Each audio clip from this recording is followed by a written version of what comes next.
சற்று முன்பு கிடைக்கப்பெற்ற ஒரு அதிமுக்கியமான மற்றும் பரபரப்பான தகவல் ஒன்று மக்களே. காணொலியை முழுமைக்கும் பாருங்க. 234 தொகுதிகளிலும் தலைகீழாக மாறிய தேர்தல் முடிவுகள், தரமான புதிய ஒரு கருத்து கணிப்பானது வெளியாயிருக்கிறது. அதை பற்றி தான் இந்த காணொலியில் பார்க்க போகிறோம்.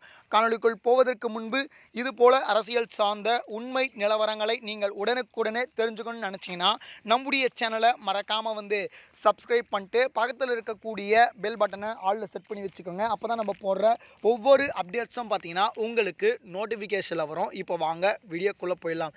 அதாவது தமிழகம் முழுவதுமாக பார்த்தீங்கன்னா சட்டமன்ற தேர்தல் முடிவடைந்திருக்கக்கூடிய சூழ்நிலை 234 தொகுதிகளிலும் தலைகீழாக மாறி இருக்கிறது தேர்தல் முடிவுகள்.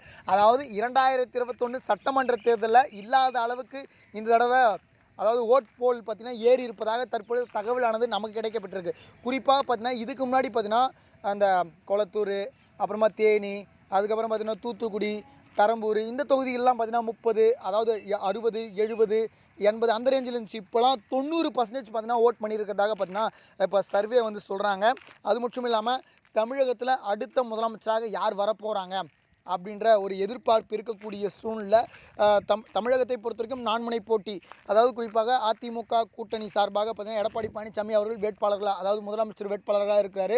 திமுக சைட்லேருந்து பார்த்திங்கன்னா நம்முடைய ஸ்டாலின் அவர்கள் முதலமைச்சர் வேட்பாளர். அதுக்கப்புறம் பார்த்திங்கன்னா நான் தமிழரை பொறுத்த வரைக்கும் சீமான் அவர்கள் முதலமைச்சர் வேட்பாளர். அதுக்கப்புறம் பார்த்திங்கன்னா இங்கே தாவேக்காவை பொறுத்த வரைக்கும் தளபதி விஜய் அவர்கள் பார்த்திங்கன்னா அந்த தாவேக்காவுடைய வேட்பாளராக இருக்கிறாங்க. இந்த சூழ்நிலை தற்பொழுது 2026 களம் பார்த்திங்கன்னா அனல் பறந்துட்டுருக்கு அப்படின்னே சொல்லலாம். யார் ஜெயிக்க போகிறாங்க அப்படின்னு சொல்லிட்டு ஒரு மிகப்பெரிய ஒரு எதிர்பார்ப்பு இருக்குது. இப்போது ஓட் பர்சன்டேஜ் வேறு ஏறி இருக்குது. இதனால் பார்த்திங்கன்னா இவங்க வெற்றி பெறுவதற்கான நிறைய விதமான ஆதரவு வருவதற்கான வாய்ப்பு இருக்குது. குறிப்பாக பார்த்திங்கன்னா இந்த தேர்தலில் அதிமுக வென்று தமிழகத்தில் ஆட்சி அமைப்பதற்கான நிறைய வாய்ப்புகள் இருப்பதாக சொல்கிறாங்க. குறிப்பாக அதிமுகவை பொறுத்த வரைக்கும் கிட்டத்தட்ட 40% விழுக்காடுகள் வாக்குகளை பெறுவதற்கான வாய்ப்பு இருப்பதாகவும் 120 to 160 தொகுதியில் வரை அதிமுகவுடைய கூட்டணி கைப்பற்றலாம். அப்புறமா இரண்டாவது இடத்தை பொறுத்த வரைக்கும் பார்த்திங்கன்னா அதிமுக இருக்குது. திமுகவை பொறுத்த வரைக்கும் பார்த்திங்கன்னா இரண்டாவது இடத்தை பிடித்திருப்பதாக தற்பொழுது தகவலானது நமக்கு கிடைக்கப்பட்டிருக்கு.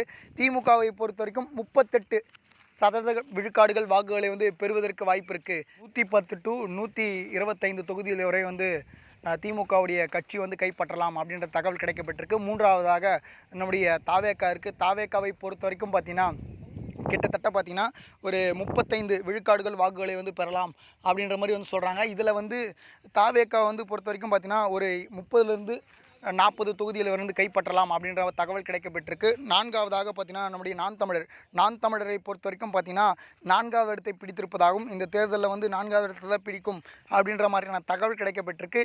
இதில் இந்த 2026 தேர்தலில் அதிமுக வெற்றி பெறுவதற்கான நிறைய வாய்ப்புகள் இருக்குது. இதை பற்றி மக்கள் நீங்கள் என்ன நினைக்கிறீங்க அப்படின்றத மறக்காமல் கமெண்ட் செக்ஷன் கீழே கமெண்ட் பண்ணுங்கள். இதுபோல் அரசியல் சார்ந்த உண்மை நிலவரங்களை நீங்கள் உடனுக்குடனே தெரிஞ்சுக்கணும்னு நினச்சிங்கன்னா நம்முடைய சேனலை மறக்காமல் சப்ஸ்கிரைப் பண்ணி வச்சுங்க. நன்றி. அடுத்தடுத்த வீடியோவில் சந்திப்போம். நன்றி, வணக்கம்.